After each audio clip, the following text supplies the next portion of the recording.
All right, I have 6 o'clock on my watch here, so if you could just make sure that you guys have your microphones close up so people watching virtually can hear. All righty, call to order. Becky, can you do a roll call, please? Bernander, Here. Crawley, Here. Dennehy. Here. Green, Here. Paul. Here. Rohrbeck is excused. Schlinkert. Here. Tranto. Here. Wetzel. Here. We have a quorum. Pledge of Allegiance. The flag of the United States of America, to the republic for which it stands, one nation, under God, indivisible, with liberty and justice for all.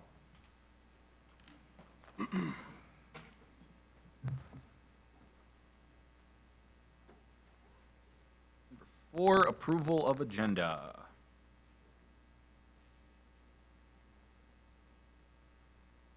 Public comment, I've received none. I've received none. Number 6, approval of minutes of common council meetings, June 12th, 2025, and June 14th, 2025, June 19th, 2025, and closed session, June 14th, 2025. Closed session minutes were handed out. Alderperson Paul? I will move to approve the minutes for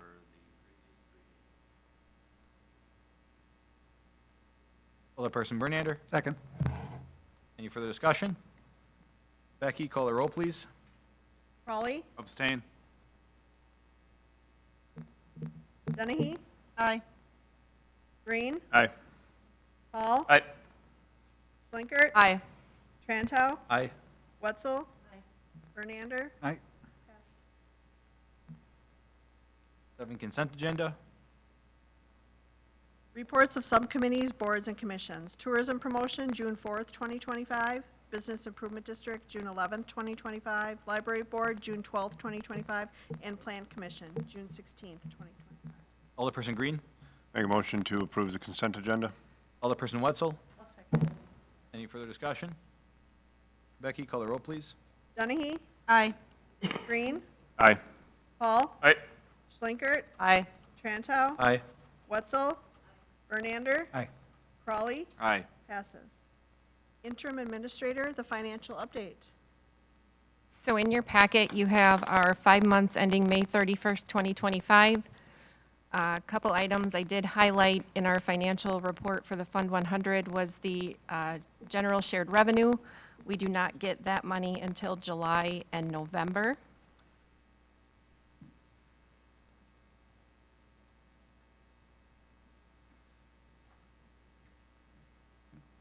The publication fees are high because a check got posted incorrectly. It should be in compost sales, so we'll correct that next month. Street-related facilities is higher than budget due to the crosswalk that went in at Meigs. We paid for that last year, and we billed them the beginning of this year, and they paid us back, so that is in the revenues. Fire billings are up for the year. This also includes a charge out for some engine repairs that had to be done, so there are some expenses that have gone over to cover that. You'll also see that fire grants are coming in higher. We didn't have any budget for it, so Troy's doing a great job getting grants, but then there will be expenditures to offset those revenues. Might have been, I think overall, total fund revenue so far is $6,096,000, or 63% of estimated revenues.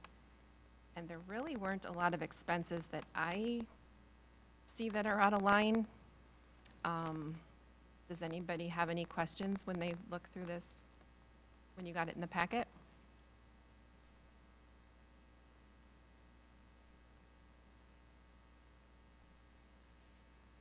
Everything's running right about 40 to 45%, where we should be this time of year. And overall, we're sitting at a positive. Next page. You want me to go slower, or are we good?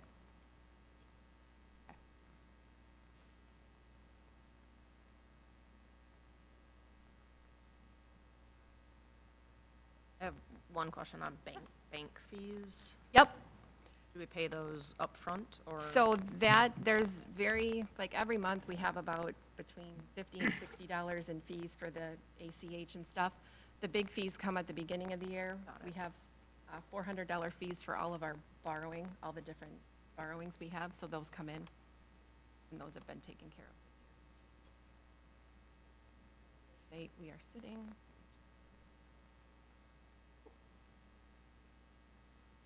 Come on, scroll.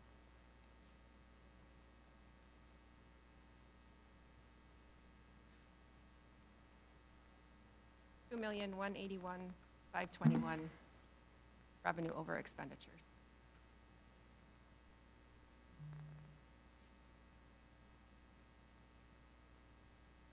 Are there any other questions on our financials so far year-to-date? I have one other question. Have you ever done budgeting by month or quarter to account for the variances, like the bank fees, the way the revenue comes in? Because it's honestly difficult to know if this overage is a good thing or a bad thing. Yep, so we don't budget by month or quarter, it's an annual budget, because like, when we talk about expenditure restraint and shared revenue, we only get those funds in July, November. So, we get tax money at the beginning of the year, do our settlements in January, February, and then again in August for tax revenue, so we bank on that. We kind of look at that percentage of budget year-to-date, where everything's falling, and as long as we're right about where we should be for this year, we keep an eye on stuff that's going over, but sometimes, like, uniform allowance for PD and fire, they will use that right away at the beginning of the year, it'll hit 100%, and then that's where it'll stay for the rest of the year. Welcome.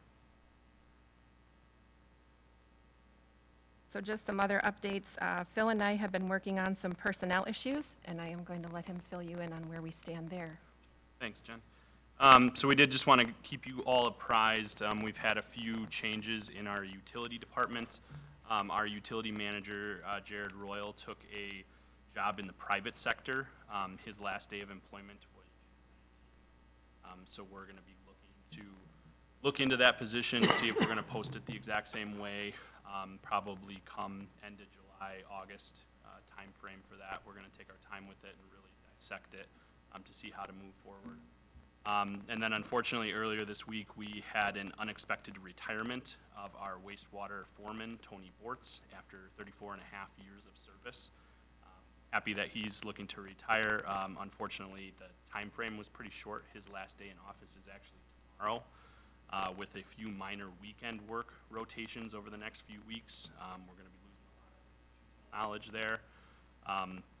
But we did sit down multiple times this week, both with Tony as well as our other wastewater staff, to kind of get a plan in place. As you guys are all aware, if not, you will be aware next meeting, we've been working with Strand Associates over the last 5 years on a facilities upgrade plan. They've really become kind of part of that wastewater family. They're going to be doing some consulting work for us in the transitional period while we look for a foreman to assist with that. Like I said, they'll be kind of taking over the oversight of making sure that we get all of our regulatory requirements in with the DNR, helping getting speed, honestly, because we're going to be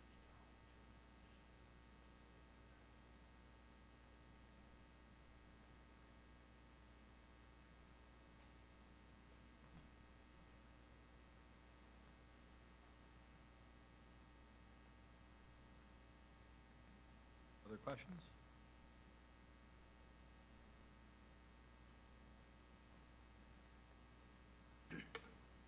Alrighty then, 8, new business. Finance Administration, discussion and possible action on claims. Alderperson Bernander. I'll move to approve $1,176,491, total paid, unpaid, and debt payments. Alderperson Green. I'll second it. Any further discussion? Becky, call the roll, please. Green, Aye. Paul, Aye. Schlinkert, Aye. Tranto, Aye. Wetzel, Aye. Bernander, Aye. Aye. Donahue. Aye. Passes. Discussion and possible action, Resolution 25-019, providing the sale of the approximately $3,705,000 in general obligation promissory notes, Series 2025A. Welcome, John. Thank you for being here. So John's going to fill us in on our general obligation promissory notes. Go ahead, Nick. Well, thank you very much, and happy to be here this evening. John Cameron with Ellers, and I will walk through the pre-sale document that you have before you this evening. That'll give you kind of an overview of the pertinent information on the upcoming financing of the city's general obligation promissory notes. The action item that you have tonight is really to cause the sale of the notes to occur. I'll talk through the timeline in terms of when the sale will happen and when funds will be available here momentarily, but that's really the crux of the action item this evening. From a high-level standpoint, if you go to the next page of the pre-sale reports, just from the executive summary standpoint, so this is for the issuance of $3,705,000 of general obligation promissory notes. It includes a number of different projects that are all in the city's 2025 capital improvement budget, and kind of generally breaks down between streets, storm, alley work, sanitary sewer, RSW work as well. So the projects will, for the most part, be paid with ad valorem property tax revenue on an annual basis, with the exception of the projects that are allocated to the sanitary sewer utility. It's anticipated that the debt service payments associated with sewer projects, the levy would be abated with revenues of the sanitary sewer utility. The authority for the promissory notes comes under the city's overall general obligation debt capacity. So all municipalities in the state of Wisconsin have a finite amount of general obligation borrowing capacity, and that is no more than 5% of your total equalized value. So upon the issuance of this debt, the city will be at 75% of its limit, which really is the upper threshold of your debt policy, with approximately 37.9 million of general obligation debt outstanding, remaining debt capacity of a little over $12.6 million. And by the end of 2025, we estimate you'll be back down around 70%. And there's twofold there. One, just paying off of existing principal throughout the course of the calendar year. And then two, again, because it's 5% of your total equalized value, new equalized values come out in August of every year, first part of August. So to the extent you gain new equalized value between 2024 and 2025, that expands your borrowing capacity. In terms of the term and the call feature, the notes are being issued for a 20-year term. Principal will start April 1st of next year and run out through 2045. Interest will be due every 6 months, beginning in April of 2026. There is a call feature associated with these notes, or prepayment ability, anytime after April 1st, 2034. So it would allow the city, if you have cash, to call and prepay the debt, or a more likely scenario would be if interest rates are lower anytime after April 1st, 2034, it would allow you to refinance the debt for interest rate savings.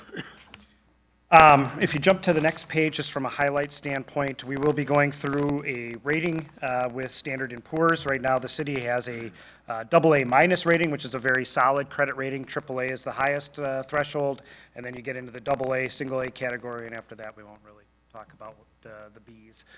But from a letter grade standpoint, positive, in the category itself, positive is the highest. This letter grade without any nomenclature after it is middle, and the bottom rung is the minus grade. So you're at the lower end of the AA category, but AA is a very high credit rating within S&P's rating What structure. kind of characteristics would be a city have to get a AAA?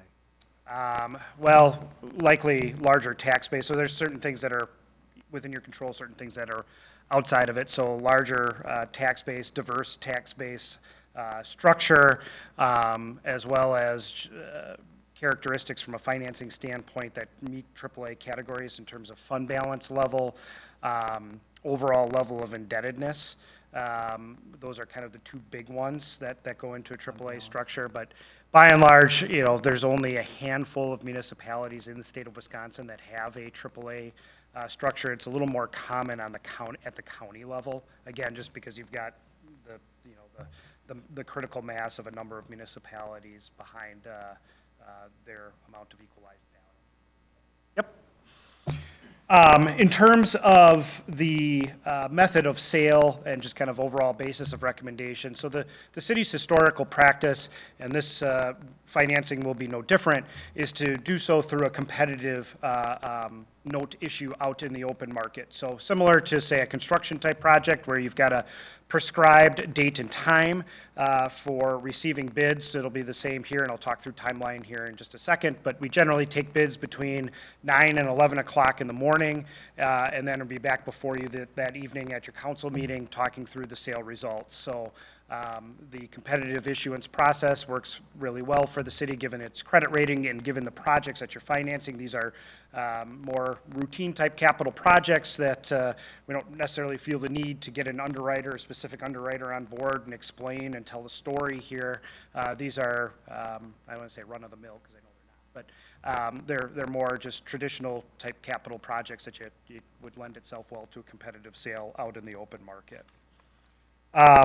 I'm going to jump to the timeline, which is on page 5 of the pre-sale report. We're here before you this evening seeking authorization to move forward.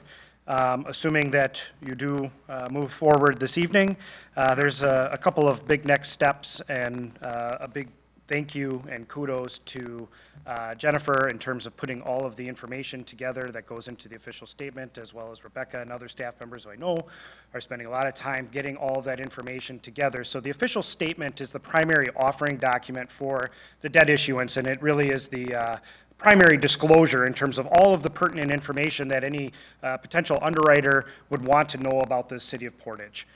So there's a lot of information that goes into gathering that goes into that, and then that leads to a rating call with Standard & Poor's, which is currently scheduled for July 14th. The official statement will be out and available to those in the marketplace around July 17th, and then the sale will happen on July 24th, and we'll be back before you that evening with the sale day results. And the estimated closing date would be the date that funds would be available is on August 14th. That's kind of an overview of the terms of the financing and kind of some of the information. The next couple of pages I'll walk through very briefly, but happy to answer questions or go back to anything as we go. So the first page here shows just your existing, what we call your base case, your existing general obligation debt prior to the issuance of these new promissory notes. So your total debt service payments are shown on the left-hand side of the page, and then you have a number of different abatement sources that help pay the debt. So the tax incremental finance districts are a big source of payments for outstanding debt. You've got the utilities, primarily the water utility, but also the sanitary sewer utility that has some general obligation debt assigned to it. So right now, your tax rate associated with just debt, so not the overall mill rate, but just the property tax rate as it pertains to debt service is $3.23 per thousand on an equalized value basis. So right now, property or home valued at $360,000, $1,162 of your total property tax bill goes to pay debt. So if you think about where your home might be valued, or think about the tax rate and your total tax bill. Granted, parts of it go to the school district and, to operate city operations expenses, tech college, county, et cetera, but that gives you an overview of your existing debt. Next page just shows the overall capital improvement plan. This first column that says for sale, these are the projects that we're going out in terms of categories that we're going out for financing for, but then we annually keep up kind of a 5-year plan. We model out the debt that's contained in the city's overall capital improvement plan, not only on the general obligation side, but also on the utility side. And then we've been working with Phil and others planning for your upcoming wastewater treatment plant project. So that lives outside of this document, but always happy to meet to talk about that 5-year plan and kind of where you're headed over the next 5 years for borrowing standpoint. The next page shows the estimated sizing. So on the day of sale, this will be fine-tuned. Oop, that page right there. I know. Sorry, I know, cruising. So it just shows the total amounts of projects being deposited to the debt service fund, and then the estimated issuance expenses. There's a number of players that are involved with allowing the sale to occur. You've got us as your municipal advisor, helping in terms of providing the recommended method of sale and, you know, the structuring, but then also assembling the official statement on behalf of the city. That document is the city's document, but it's assembled by us. You've got bond counsel, which is Quarles and Brady, assisting from both the legal opinion standpoint, but then also serving as disclosure counsel, which is another set of eyes on the official statement to ensure that it's as accurate as possible as it goes out into the market. Rating fee with Standard & Poor's, and then the underwriter's discount, which is kind of the largest fee that in the bunch. That's the fee for the underwriter to purchase the debt, hold it in portfolio until they, you know, parse it out in the secondary market. So on the day of sale, really the underwriters are bidding on two things. They're bidding on the overall price of the notes, which includes that underwriter's discount and oftentimes includes a premium that can be used to help cover some of the cost of issuance expense, in this case, the underwriter's discount, but then also deposit funds into the debt service fund to help pay interest over the first up to 3 years of the note issue. And that's very common. They do that in exchange for slightly higher interest rates, knowing that you're going to turn around and put those funds to work in terms of helping pay the interest expense in the first couple of years. So on the day of sale, this will be fine-tuned a little bit, hopefully downward in terms of the sizing. The next page just shows the estimated principal and interest payments. This will be impossible to see on screen, so I'll walk through it. It just kind of breaks down by purpose. The principal and interest payments, in reality, the bulk of the debt is being paid through your debt service levy. But it shows it by purpose so that you can see it in terms of the breakdown. The annual principal and interest payments on the debt starting in 2026 equate to about $330,000 annually, and then it does start to drop as some of these smaller project items are amortized over a smaller period of time, so it starts to go down to about $200,000 and maybe $215,000, $220,000 on average towards the back end of the debt. The next page shows the estimated tax impact analysis, and before I get there, the scale that was shown on the last page in terms of the estimated interest rates, that's based on a very recent sale of a similar credit, so at the AA- level, plus an additional 45 basis points for market movement. So those of you who might be following the bond market or just the financial markets in general, or read ahead on this packet, you know, saw the spike in interest rates that happened in early April. Really, you know, with the tariff news, there was a massive sell-off of treasuries, caused the bond market to go haywire. It was actually the bond market that caused the president to back off of the treasury or the tariffs for a period of time. The bond market has since settled down very nicely, so we feel very confident with the interest rates that are being stated in here based on the recent sales, but we've got an additional 45 basis points or 0.45%, almost 0.5% cushion built in here for additional market movement. This page shows the estimated property tax impact of the new debt coming online, so just to kind of walk from left to right, the columns on the left-hand side show your existing debt in summary, so the total debt service levy and how it's changing from year to year. The estimated amount of equalized value on a TID-out basis, which is what the mill rate is established upon. So total debt service levy, so the amount of debt that you're levying through property taxes divided by that TID-out equalized value gets your a tax rate per thousand for just debt. And then what that impact is on a $360,000 home, but could be property as well. The estimated principal and interest payments for the new debt service payments are shown in the first column in tan. The amount that gets carried or is projected to be carried by the sanitary sewer utility or abated each year is shown in the next column. And then the estimated total debt service levy and total impact to the same property valued at $360,000 a year. So one other point to make with the debt is on that day of sale, those interest rates that the underwriter provides as part of their proposal, those are then locked for that 20-year period of time. So this is not a variable rate debt issuance. This is fixed over that 20-year term. Really, again, once you hit the call date, you can restructure the debt. You can't go longer than 20 years, but you can restructure, refinance the debt for interest rate savings, but the debt is locked for the term. The average annual impact to a property valued at $360,000 as a result of this financing is right around $98 per year to start in terms of the impact compared to where your existing debt profile is. So all other things being equal, you'll see about a $98 increase to property tax bill as a result of this financing.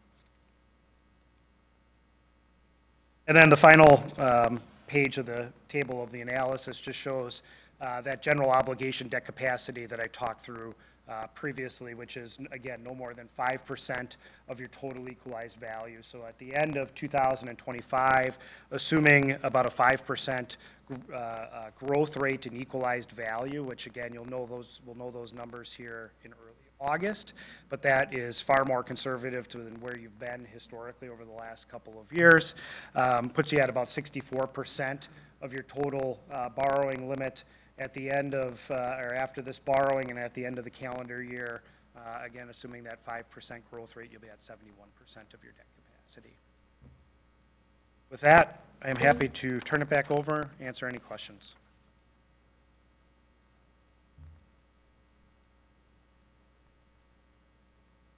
Alderperson Bernander. Can we get just a brief overview of the high-level projects in our 2025 CIP? Sure.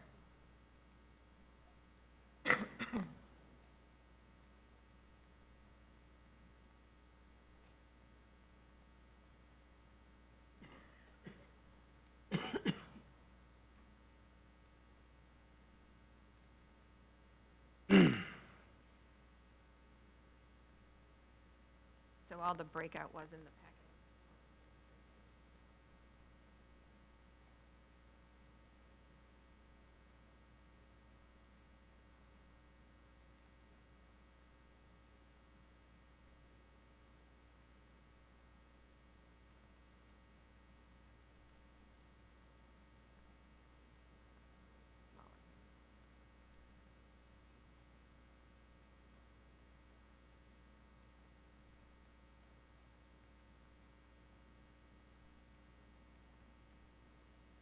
So there you see facilities is 295,000, streets 2,059,000, stormwater 375. So our general fund is 2.7. We have 100,000 for sidewalk, 63,000 for airport, and then the 700,000 for sewer. So we put the sewer in with the general obligation to just do one borrowing, one ratings call, and save on the fees to have two separate borrowings this year. I like to see roads. Well, and that's part of why it's important when we look at like new development and new construction, is that when you have more of a tax base, that allows your 5% to grow larger too. So like when it talks developments and we talk about new apartments or new houses, that also helps our debt capacity grow so that we can do more roads. And there's your planned road work for 2025.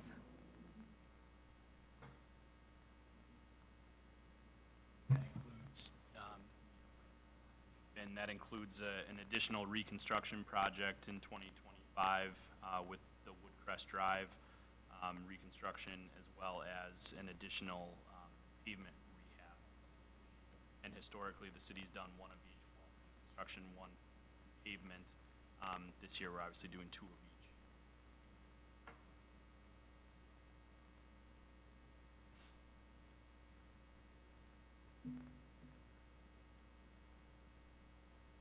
Other questions?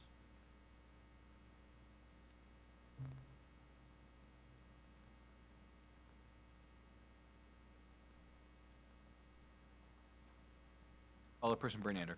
I'll move to approve Resolution 25-019, providing the sale of approximately $3,705,000 general obligation Promissory Note Series 2025A.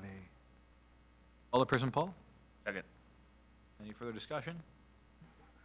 Becky, call the roll, please. Paul? Aye. Schlinkert? Aye. Trenthow? Aye. Wetzel? Bernander? Aye. Crawley? Aye. Donahue? Aye. Green? Aye. Passes.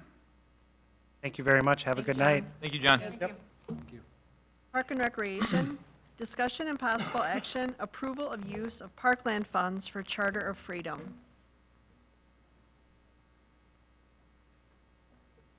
Evening. So some of you are new, so hopefully you got a chance to read the packet. Maybe aren't even aware of all the Charters of Freedom. So kind of summarized it. The city has a MOU with Foundation Forward for the setting, which is going to include the Declaration of Independence, the United States Constitution, the Bill of Rights, and then also the Civil Rights Amendment. So in that, if we recall, there was no cost to the city is what everybody thought. If we had enough fundraising and donations, that would, what they say, pay it forward. They only cover the actual, as we dive into it, stones. So any concrete work around it, right? We're not just gonna have grass and walk up to it, you gotta have it accessible. Electrical work for lighting, they provide the kits, but we still gotta get electric there, flagpole, benches. If you had a chance to look through the packet, I broke down the contractors of all the expenses that went into it, outside of their cost, is about just under $25,000. Now, in monetary donations, we did get a $10,000 donation from Keller. We do have in-kind donations. Davis Construction took down the shelter at no cost. Tim McTier Construction and also H&M Electric. There is some cost in there, but they are donating some service off of that price to bring that down. So to complete this project, which I think is a good project, it remains $14,912.45 that at Park Board the other night recommended to approve to bring to council. Anybody, I mean, you two are on it, if you have any thoughts or want to share anything else from? I think this project is a really important project. It shows that Portage cares about our country, and it'll bring students and families of all ages to Portage to come and take a look at some beautiful documents in a beautiful setting and right next to the river. So I think it's really important. So where that fund is coming from, so we get parkland fees in lieu of land. We have received some with the first couple of phases of Rolling Prairie. We have currently in that account $62,000. So this 14, 50, call it 15,000 would come out of that account. It's here tonight because we did not budget using any parkland fees, so we would need approval from council to go ahead and use parkland fees and the amount of that for this project. Alderperson Green? Question first. I haven't been on that side of town. I've been working a lot lately. Is that done, or is it in process of being? We haven't even started it because I need to make sure I have the funds to start Oh, okay. construction. When's that supposed to be done? Our goal is September 11th. Oh, okay, okay. To have kind of a ceremony. So obviously, construction, weather, all those things play into effect. McTier, as you see the price, that is our cost. He is then also working with Foundation Forward for them, as their construction. He's going to be their general contractor and working with them. I've had some dialogues. So once council gets approval tonight, I'm hoping to be on the phone tomorrow to say, green light, start the project. I have a couple of questions. When the shelter came down, we lost the only shaded area on the Riverwalk. Is there going to be maybe a place down the line or something included with this where there would be the possibility to actually put some shade? Because the whole Riverwalk has no shade at this time. So that is definitely something that I'm going to, hopefully we continue to bring in parkland fees, that we have identified that we're going to need to have some sort of shade. I believe strongly a shelter, if we're going to have school groups come, lunches, picnic tables, that sort of thing. Obviously, love to have a perfect with bathrooms, right, and not porta potties. Talking with Jennifer from finance and administration, I think that's our long-range goal. It's just not going to happen right with the initial construction. And then, one of the things I was seeing as I was looking at a lot of the documentation for the Charters of Freedom, in their documentation, they say an individual from a city reaches out to them and asks and suggests their location be selected for the Charters of Freedom. But when I was looking through a lot of the documentation, it looked like that had been flipped, and that they had come to Portage. So, David's laughing because David was on Park Board. So this project was started about 2 years ago. Yeah, I Okay. actually saw on it was even further than that. Yep, so anyway, we had an individual in the community, Tim Raymer, past Park and Rec Director, years ago. Kudos to Tim through his connections and contacts or whatever, made contact with Foundation Forward. There isn't one in Wisconsin. A lot of them in North Carolina, it's kind of where it started. To bring this to Portage, brought them in. The location was very interesting. We started at Riverside. We kind of went in a big circle. We ended up back at Riverside, which I think is a good place for it, for the community, for what that park needs, kind of a rejuvenation. Their Foundation Forward's goal is to have one in every state. There was a timeline, but I mean, they're being aggressive. So how did they get to us? I think there was some communication from a resident a couple years ago to bring it to Portage. They came to Portage. I think they like the city. I mean, obviously, the history, third oldest city, it all ties into why Portage in Wisconsin. That's Yeah. the best I can explain it. I mean, you've been on part, Yeah. feel free to add any comments. I was gonna say, I'm sure David probably all of the funny history of this project, but, yeah, and part of it too is like our parkland funds and all that comes, again, back to that new construction, because every time a developer, apartment, or any time they build something, that they have to pay money into the parkland fund. So if we're not building stuff, then then we don't get money for the parks. But, Alderperson Paul, you you wanted to jump in. After a lot of back and forth, I would be happy to make a motion to approve the use of parkland funds for the Charters of Freedom. Alderperson Crowley. I'll second. Any further discussion? Call the roll, please. Schlinkert, Aye. Trantow, Abstain. Wetzel. Bernander, Aye. Crowley, Aye. Dennehy, Aye. Green, Aye. Paul. Aye. Discussion and possible action, approval of use of parkland funds for comprehensive outdoor recreation plan for the Corp. So the city has it's called the Corp, a Comprehensive Outdoor Recreation Plan. If anybody would like to see the current one that we have, it is on our website. Let me know. I can also get you a hard copy if you haven't looked through that. It is something that it needs to be updated every 5 years to make your city or community eligible for state grants, specifically Knowles Nelson grants. Also some trail grants and stuff like that. Our last one was done in July of 2019, so we're already beyond the 5 years. At the time of renewal, it's a funding thing. The city, where are the funds going to come from? We didn't have the funds to do it last year, but we started the process of looking into it. It is also a planning process of back to like, what are we going to do? What are our main projects in the next year, 2 years, 3 years, 5 years, 10 years? That would go into that plan as we talk about shelters, trails, like what is the importance? I think, Chuck Sulik, our Park and Rec Board Chair, kind of spearheaded and really wanted to get this done along with myself.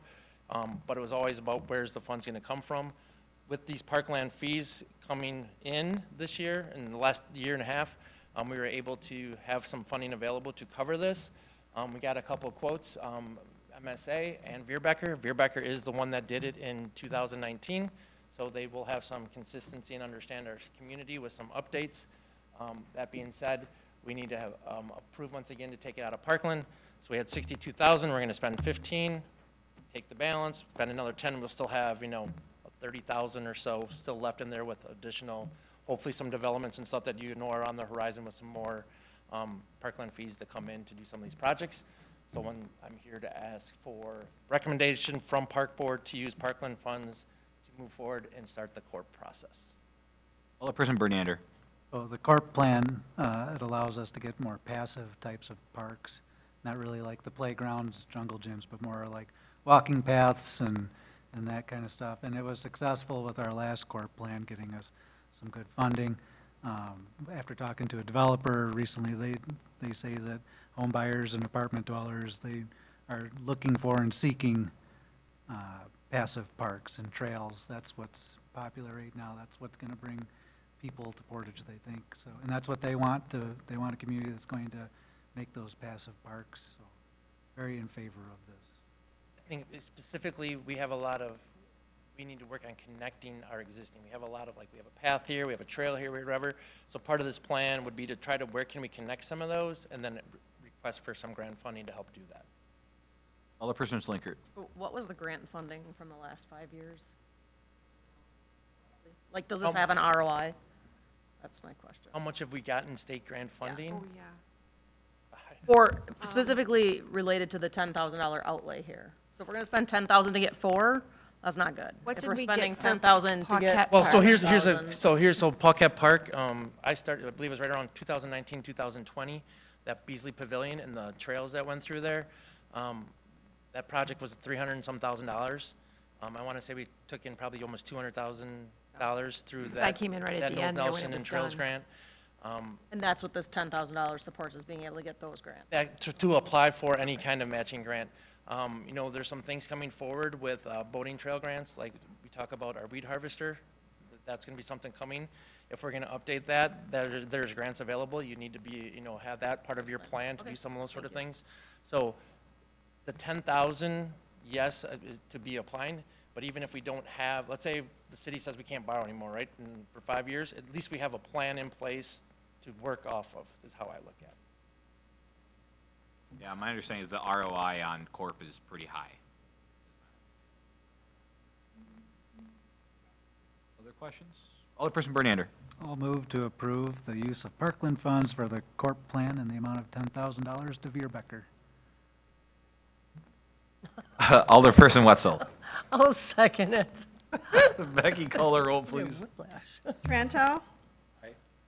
Wetzel, Aye. Bernander, Aye. Raleigh, Aye.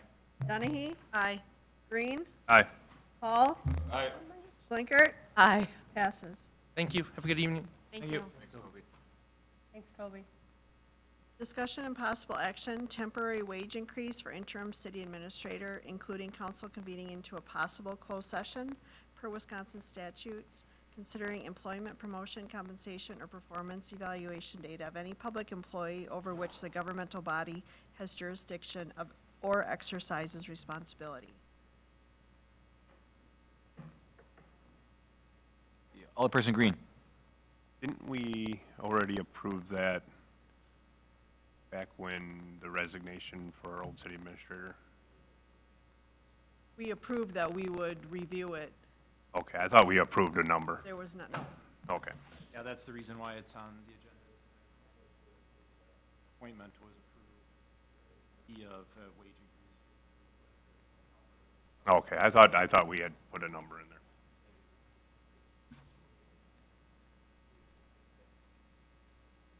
Alderperson Bernander. Now that we have a little background, we can go into close. I'll move to go into closed session for Wisconsin statutes, chapter 19.85, parent 1, parent C, considering employment, promotion, compensation, or performance evaluation data of any public employee over which the governmental body has jurisdiction or exercises responsibility.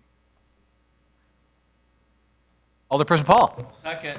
Any further discussion? All right, Becky, call the roll, please. Wetzel, Aye. Bernander, Aye. Crawley, Aye. Donahue. Aye. Green, Aye. Paul, Aye. Schlinkert, Aye. Tranto, Aye. passes.